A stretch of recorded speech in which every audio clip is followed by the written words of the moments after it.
আসসালামু আলাইকুম আপুরা ভাইয়েরা, কেমন আছেন? ভালো আছেন সবাই? আল্লাহর রহমতে আমিও ভালো আছি। চট্টগ্রাম থেকে বলতেছি, মনি বেগম।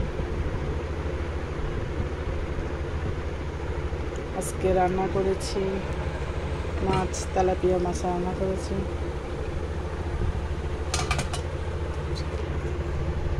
রান্না করছি যে আলু ভাজি, তারপর ভাত, তেলাপিয়া মাছ রান্না করেছি। ওদের ভাইয়ের জন্য পরোটা গরম করেছি, রাত্রে ভাত খান না।